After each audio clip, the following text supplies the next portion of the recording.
일본은 올해 7월 기습적인 수출 규제를 단행하며 한국의 핵심 산업에 제동을 걸어왔습니다. 그러나 현재 결과적으로 패배를 인정할 수밖에 없는 입장에 놓였습니다. 지난 3개월 동안 한국은 기업, 정부, 국민이 하나가 돼서 대응한 결과 일본은 한국보다 9배 가까이 경제적인 피해를 입었습니다. 허를 찔렀다는 반도체는 오히려 한국 반도체 산업의 위기 대처 능력을 강화시켜 주었고 일본 기업들조차 할 말을 잃게 만들었습니다.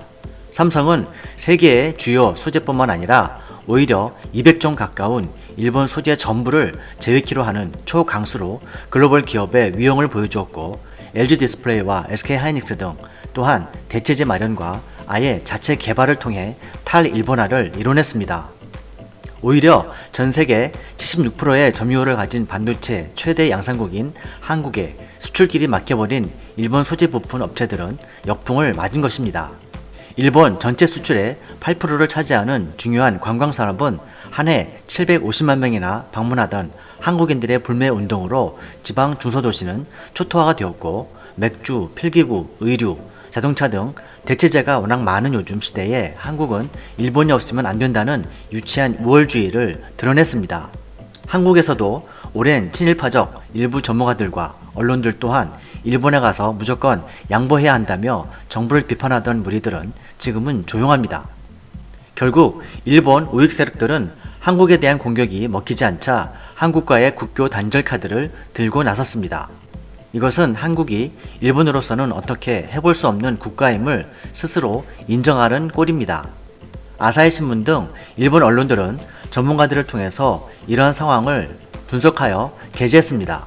기무라 고베대 교수는 단교를 주장한 것은 일본 사회가 한국을 굴복시키는 것은 불가능하다는 것을 깨닫기 시작한 것이라고 분석했고, 기무라 교수는 일본은 우월주의에 빠져 한국에게 만큼은 추월당하고 싶지 않고 누리면 꺾일 것이라는 식민지적 심리가 숨어 있다고 말했습니다.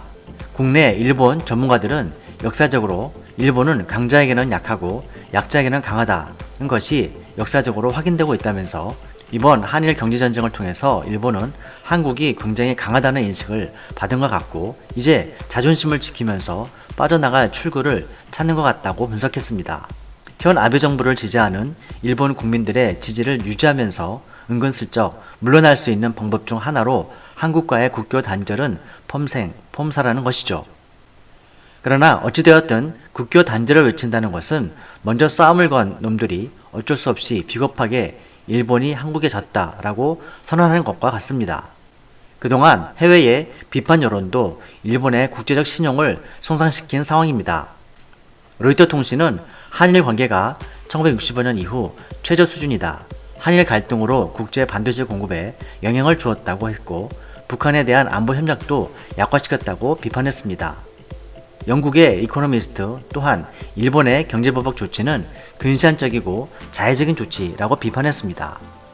일본 자국 내 78명의 학자들도 한국이 적인가 라면서 동북아에서 한국을 패싱하겠다는 것은 반시대적이며 악몽 같은 정책이라고 아베 총리를 맹비난했습니다. 지난 9월 주한 중국 대사는 한민족은 자존심이 높고 의지가 강한 민족이기 때문에 아베 총리가 역사 문제를 이유로 경제 제재를 가하는 것은 성공할 수 없다라고 말했습니다. 한국은 현재 세계 11위의 경제 강국이고 군사력 또한 세계 7위의 막강한 국가로 일본이 섣불리 한국을 뒤흔들 수 없는 자리에 와 있습니다. 경제에 있어서도 지난 26년 동안 일본은 제자리걸음이었지만 한국은 4배 이상 경제가 성장했습니다. 일본에 내놓으라 하는 도시바, 소니, 미쓰비시 등 10대 전자회사들의 영업이익은 우리나라 하나의 기업 삼성전자의 절반밖에 되지 않는 상황입니다. 일본을 건드리면 우리나라는 망한다고 했던 국내 많은 전문가들과 일부 언론들 그리고 정치인들, 이분들이 우리 경제에 대해서 우리 국민들에게 우리 국민의 저력과 우리 기업들의 잠재력에 대해서 제대로 알고 관심을 가지고 살펴봤다면 무조건 굽혀야 한다는 얘기는 함부로 하지 못했을 것입니다. 1905년 을사늑약 당시 학부 대신이었던 이완용은 을사늑약을 반대하는 대신들의 결의를 물리치면서 이번 일본의 요구는 어쩔 수 없는 대세상 부득이한 것이다 라면서 대신들의 의견을 몰아냈습니다. 1905년 대한제국은 일본의 힘과 특히 이 친일파들 때문에 힘을 쓰지 못하고 결국 나라를 통째로 빼앗기는 어처구니 없는 비운을 맞았던 것이죠.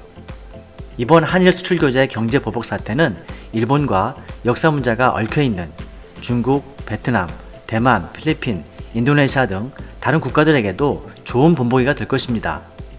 일본이 역사 문제를 도외시하고 일개 개인의 자존심을 내세우면서 우월주의에 빠진 극우 정치를 계속해서 펼친다면 국제적인 고립은 물론 황천길로 가는 지름길이 될 것입니다.